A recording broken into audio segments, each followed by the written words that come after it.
Morning, everyone. It's good to be with you all. As you know, President Trump has been visiting our friends in India, and I'm just back from a 10-day, six-country trip. In Germany, I reinforced our transatlantic partners the good news that the idea of the West, the model of capitalism freedom, is clearly winning. In Senegal, in Angola, and in Ethiopia, I had important conversations with our partners about how the United States can invest, build out their democracies, their economies, and can produce prosperity that Africa needs to be successful in the years and decades ahead. And then I traveled on to Saudi Arabia and Oman, reaffirming America's strong ties to each of those two indispensable partners. Today I want to make remarks on situations that have been developing while I was away working. First in Afghanistan. Last year I described the three principles underpinning President Trump's foreign policy: realism, restraint, and respect. All of these apply to Afghanistan and what we're doing there. It's a place where our brave soldiers, diplomats, allies, and Afghan counterparts have served and sacrificed now for nearly 2 decades. So first, we have to be realistic. We're proud of our gains, but our generals have determined that this war is unlikely to be won militarily without tremendous additional resources. All sides are tired of fighting. We've arrived at a historic opportunity for peace. It won't be easy to obtain. We should seize the moment. Then there's restraint. We're currently in a 7-day reduction in violence period that started on February 22nd. In 19 years of war, this is the first week-long break in violence by all sides if we're successful in achieving it. If, and only if, it's successful, we will sign the U.S.-Taliban agreement coordinated with the Government of National Unity on or about February 29th that includes a timeline for both a conditions-based and phased troop withdrawal and for the commencement of intra-Afghan negotiations. These negotiations, if they take place, will be the first time that Afghans representing all sides of the conflict will sit down together and begin the hard work of reconciliation. Lastly, respect. The Taliban must respect the agreement, specifically regarding their promises severing ties with terrorists. We're not required to leave unless they can demonstrate they're fulfilling every element of their end of the bargain. This agreement also entails respect for the Afghan people. It's a declaration that the future of their country resides in their hands, not ours. Second, I want to talk about America's world-leading response to the coronavirus outbreak, not just at home, but abroad as well. As the President made clear, our first priority is to protect the homeland. We've imposed prudent travel restrictions and strong travel advisories to slow the spread of the virus to the United States. All known American carriers of the coronavirus are in isolation and treatment, and healthy travelers who traveled from high-risk locations, namely Hubei province and the Diamond Princess cruise ship, were placed in mandatory quarantine upon return to the United States. Outside of our borders, the State Department continues to do an enormous amount of work to review developments inside and outside of China and to help countries who have been stricken by the virus. We also want to applaud the brave reporters who are covering the spread of coronavirus from Wuhan itself.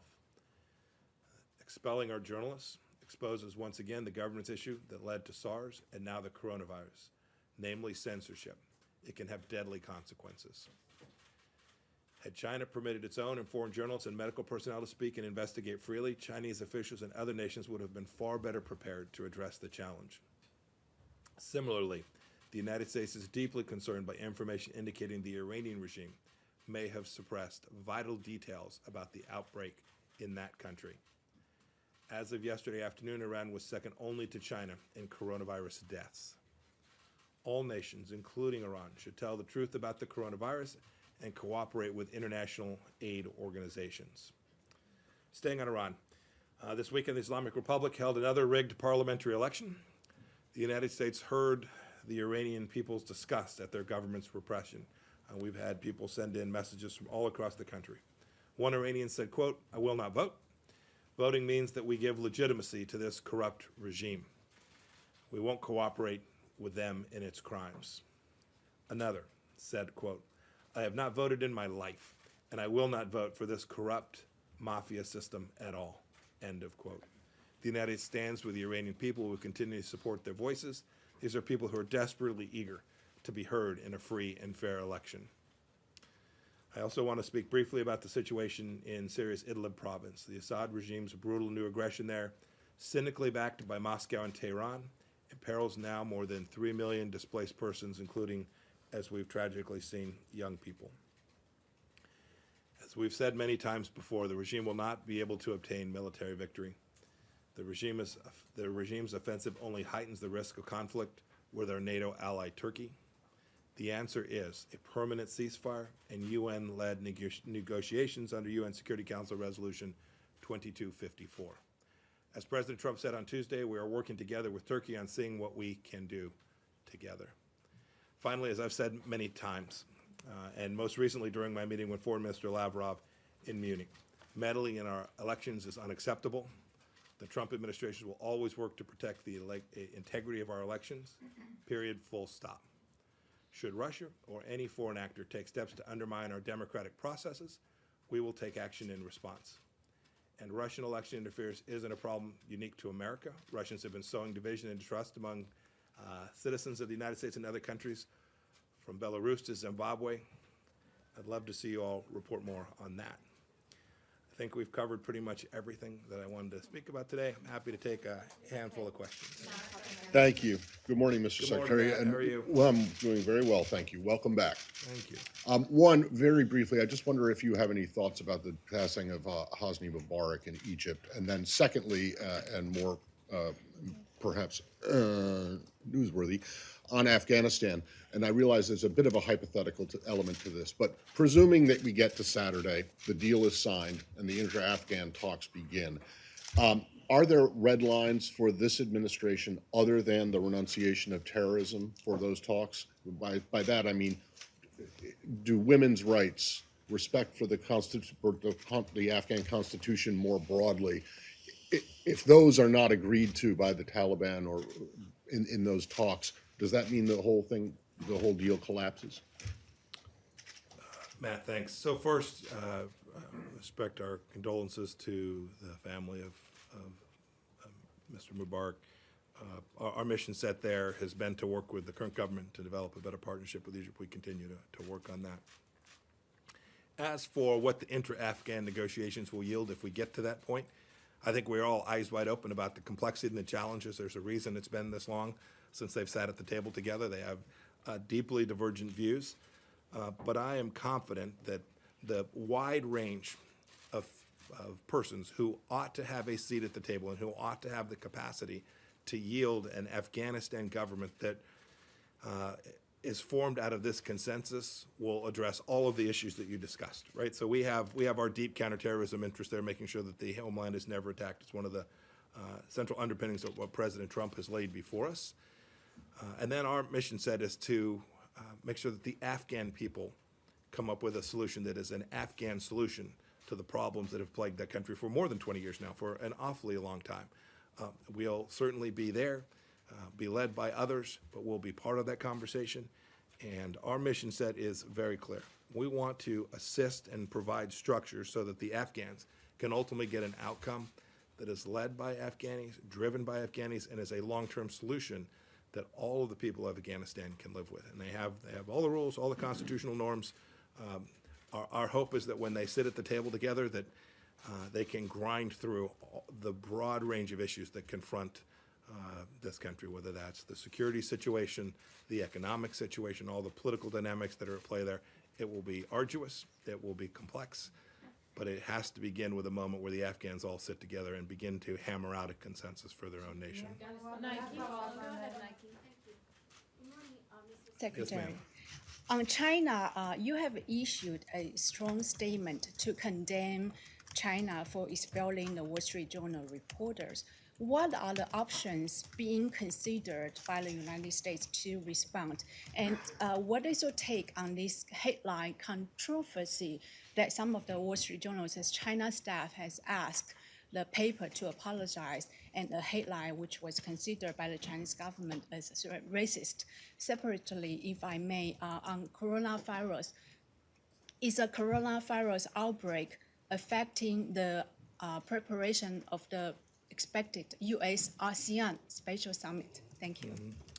So with respect to the decision that the Chinese Communist Party made to expel three Wall Street Journal journalists. We've made a statement. We've condemned it.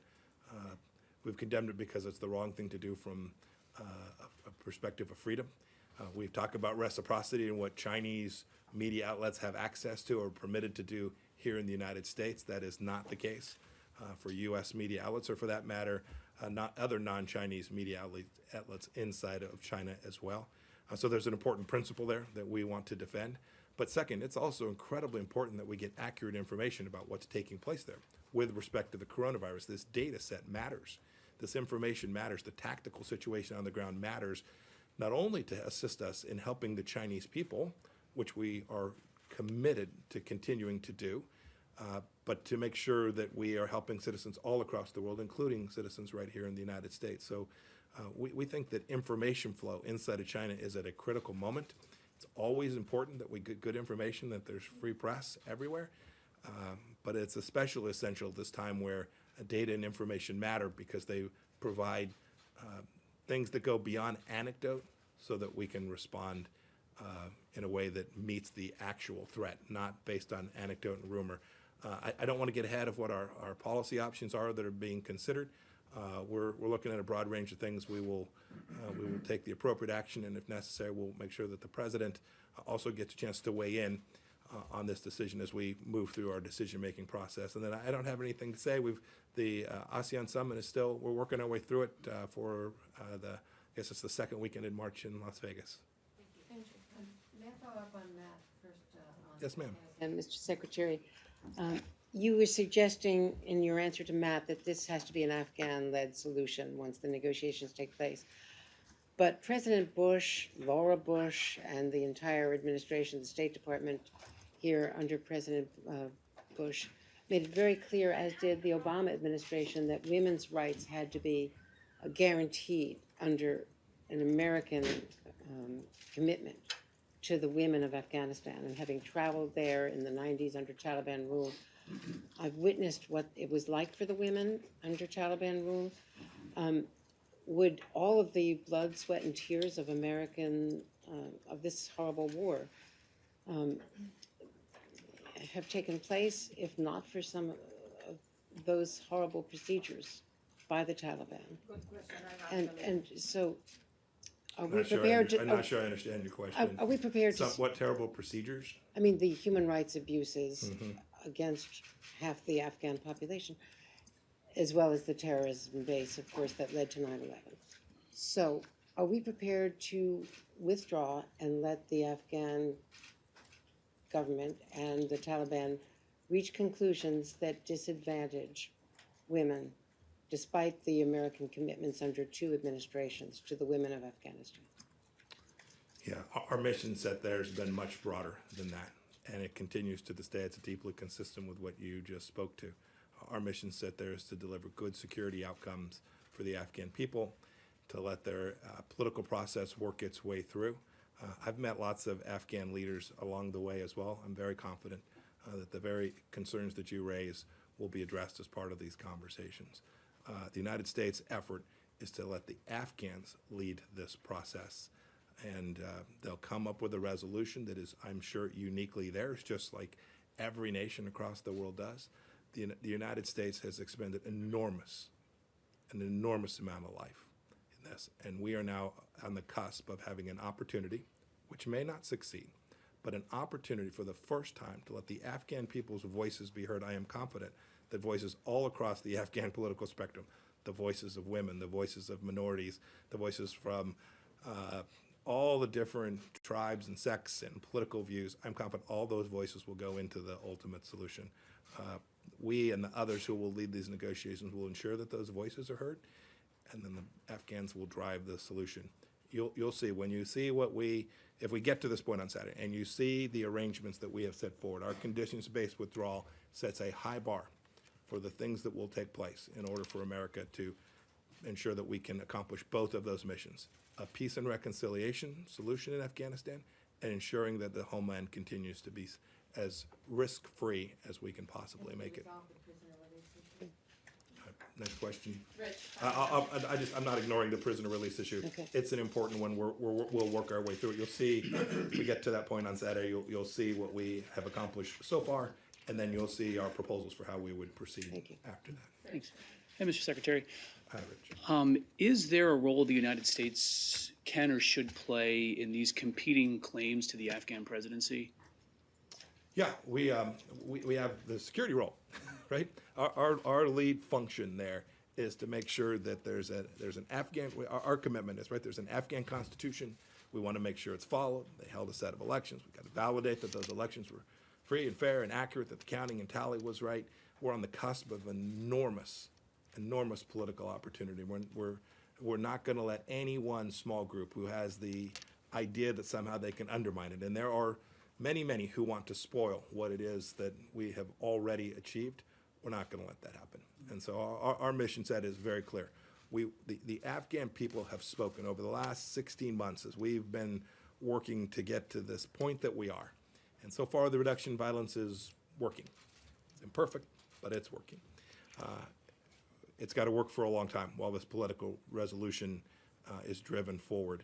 And we want to make sure that we have a process in place that those who want to undermine it, there are those with an enormous vested interest in the status quo. Make no mistake about it.